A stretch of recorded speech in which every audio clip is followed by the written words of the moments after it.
नमस्कार दोस्तों। आज राहुल गांधी के उस सीक्रेट प्लान का, उस सीक्रेट ऑपरेशन की हम बात करेंगे, जिसके वजह से मोदी की बेचैनी बढ़ गई है, जिसके वजह से गुजरात लॉबी की बेचैनी बढ़ गई है, जिसके वजह से आरएसएस, मोहन भागवत, ये जितने भी लोग हैं, जनसंघ वाले जो लोग हैं, नगपुरिया जो लोग हैं, उसमें खलबली मची हुई है। आज हम उसकी बात करेंगे। जी हाँ, आज ऑपरेशन मोदी की बात करेंगे। दरअसल दोस्तों, ये ऐसा लग रहा है जैसे राहुल गांधी एक नए अवतार में, एक नए रूप में, एक नए अंदाज में दिख रहे हैं। और उनकी जो आजकल तेवर है, उनका जो आक्रामक रवैया नज़र आ रहा है, वो बिल्कुल ऐसा लग रहा है कि उन्होंने जिस मुद्दे को छू लिया, उसको बंजर बना के छोड़ेंगे। उन्होंने जिस तरह से सांसद, पार्लियामेंट में और पार्लियामेंट के बाहर हाल के दिनों में जातीय जनगणना की जो राग अलाप रहे हैं, और बार बार हर मंचों से, चाहे कांग्रेस के वर्किंग कमेटी की मीटिंग हो, वहाँ उन्होंने बाकायदा इस बात को दोहराया। मध्य प्रदेश, राजस्थान, छत्तीसगढ़, तेलंगाना या मिजोरम, जो हालिया ये 5 स्टेट है जहाँ चुनाव हाल फिलहाल में होने वाले हैं, चुनाव आयोग ने जिसकी तारीख भी अनाउंस कर दी है, यहाँ के चुनावों के प्रचार में भी राहुल गांधी ने बाकायदा इस बात की दुहाई दी और बार बार इस बात को दोहराया कि जातीय जनगणना हम करवा के रहेंगे, जिसके वजह से गुजरात लॉबी सख्ते में है। मोदी शाह की जो जोड़ी है, उन्हें समझ नहीं आ रहा है कि आखिर इसका काट क्या हम निकालें। ऐसा क्यों हो रहा है? क्योंकि सी वोटर का सर्वे जो आया है, उससे नतीजा साफ दिख रहा है कि बीजेपी इन 5 राज्यों में, जहां अब चुनाव होने वाला है, इन 5 राज्यों में चुनाव हारते हुए नजर आ रहे हैं। मध्य प्रदेश में कड़ी टक्कर है, छत्तीसगढ़ में एकदम शिकस्त की टक्करें हैं, जबकि राजस्थान हो या फिर तेलंगाना हो ये और मिज़ोरम हो, वहाँ कांग्रेस की सरकार बनती हुई नज़र आ रही है। और कमोबेश जो बड़े-बड़े राजनीतिक विश्लेषक हैं, उनका दावा है, और कई ऐसे लोग जो सर्वे की आउटपुट के आधार पे अपना विश्लेषण देते हैं, वो कह रहे हैं कि इन 5 राज्यों में इस बार कांग्रेस की सरकार बनेगी। और यदि इन 5 राज्यों में कांग्रेस की सरकार बनती है, तो निश्चित तौर पे गुजरात लॉबी सख्ते में आ जाएगा। गुजरात लॉबी को मानना पड़ेगा कि जिस राहुल गांधी को उन्होंने पप्पू बनाने के लिए अरबों खरबों रुपया पानी की तरफ बहा दी, वही राहुल गांधी ने उन्हें इस 5 राज्यों में चुनावी शिकस्त दी है। निश्चित तौर पे जिस तरह से राहुल गांधी का भारत जोड़ो यात्रा हुई, उसके बाद जो उनकी छवि वो खुद अपने आप से गढ़ी है, वो एक नए अंदाज में, नए तेवर में दिख रहे हैं। और उन्होंने जो मुद्दा उठाया, बिल्कुल वाजिब है। जातीय जनगणना बिल्कुल होनी चाहिए, और यही वजह है कि बीजेपी जातीय जनगणना से भागती हुई नजर आ रही है, जिसके वजह से वो इन 5 राज्यों में हारेगी। ऐसा अंदेशा लगाया जा रहा है कि इन 5 राज्यों में जो वो हारती हुई नजर आ रही है, सी वोटर में जो उसका ऐसा बताया जा रहा है कि उसकी जो सीट है, वो बहुमत का आंकड़ा नहीं छू रही है। इन 5 राज्यों में कमोबेश कांग्रेस और बीजेपी डायरेक्ट फाइट है, इसमें कोई तीसरा फ्रंट नहीं है। इसीलिए इस बात का अंदाज़ा लगाना थोड़ा आसान हो जाता है कि आखिर किसकी सरकार बनेगी। ऐसा क्यों हो रहा है? जातीय जनगणना को लेकर के आजकल राहुल गांधी क्यों हर मंचों से मजबूती के साथ ये बात रख रहे हैं कि हमारे जो 4 राज्यों में सरकार है, वहाँ और जहाँ मेरी सरकार बनेगी उस स्टेट में मैं तुरंत सरकार बनते ही जातीय जनगणना करवाऊंगा, और साथ ही साथ पूरे भारत का भी उन्होंने प्रतिबद्धता दोहराई कि पूरे भारत वर्ष में हम जातीय जनगणना करवाएंगे। दरअसल दोस्तों, आज इस देश को जरूरत है जातीय जनगणना की। जिस तरह से ऊंच और नीच के बीच खाई बढ़ती जा रही है, विषमता बढ़ते जा रहा है, इस हालात में जातीय जनगणना ही हमें इस हालात से बाहर निकाल सकता है। जिस तरह से राहुल गांधी ने पार्लियामेंट में कहा कि 90 भारत सरकार के जो सचिव हैं, उसमें सिर्फ 3 ओबीसी हैं। अब सोच के हैरान गांधी ने जो अपने सभा में संबोधन के दौरान कहा कि यदि भारत सरकार 100 रुपया खर्च करती है, तो ओबीसी समाज को सिर्फ 5 रुपया का लाभ मिलता है। जबकि उसकी जनसंख्या 63% 64% के करीब है।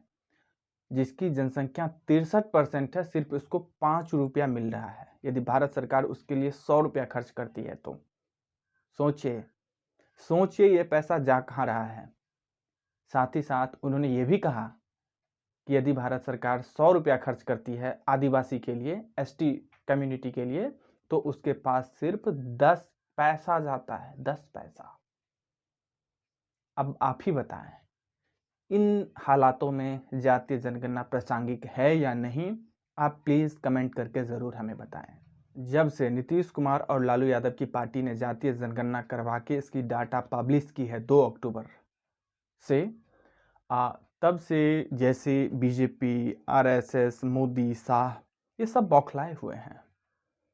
क्योंकि ये जिस हिंदुत्व के कार्ड पे पिछले 10 साल से भारत में राज कर रहे हैं और सांप्रदायिकता की नफरत फैला रहे हैं, उसके आधार पे, क्योंकि उनका ग्राउंड ही वही है कि हिंदू मुस्लिम करो और 80-20 करो और 80 का 20 लो, 20 का विरोध करो।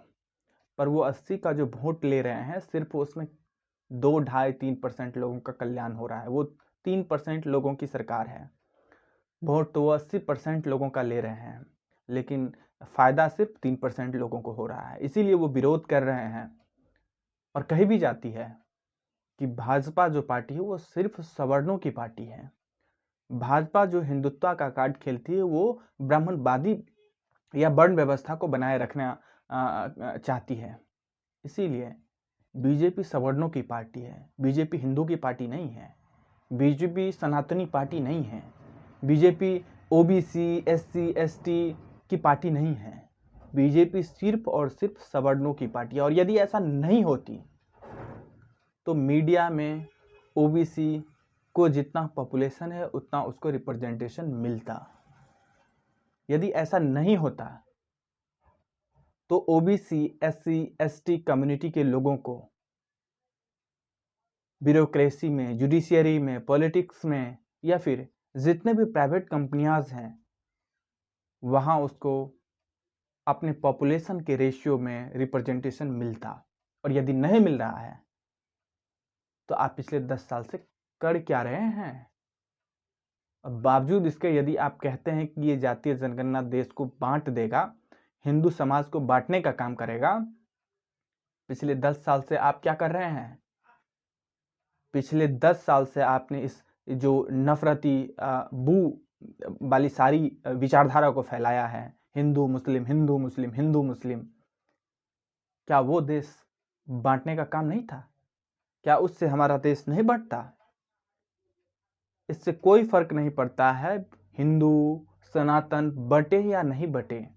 महत्वपूर्ण ये है, जरूरी इस बात की अभी है कि जिसको जितना हक मिलना चाहिए क्या वो मिल रहा है? और यदि नहीं मिल रहा है तो उसके लिए पूरे भारत में बीजेपी को निश्चित तौर पे जातीय जनगणना करवानी चाहिए। और पता चले, कम से कम एटलीस्ट पता तो चले कि किसका रिप्रेजेंटेशन कितना कहाँ है, किसकी जनसंख्या कितना है, कितने गरीब लोग किस कम्युनिटी के हैं, कितने अमीर लोग किस कम्युनिटी के हैं, ये तो पता चले। और इसी चीज से वो भागना चाहती है, क्योंकि उसे पता है कि जिस 80% का वोट लेके, जिस हिंदू 80% लोगों का वोट लेके हम सत्ता में आए हुए हैं, उस 80% लोगों का कल्याण नहीं हो रहा है। उस 80% लोगों के बच्चे को नौकरी, शिक्षा, स्वास्थ्य नहीं मिल रहा है। और यही वजह है कि वो इससे भागना चाहती है। उसे पता है कि वो सिर्फ 3% लोग जो हैं, इस 10 साल में वो मलाई खाए हैं, इस 3% लोग जो हैं वो सिर्फ, और इसीलिए वो विरोध कर रहे हैं।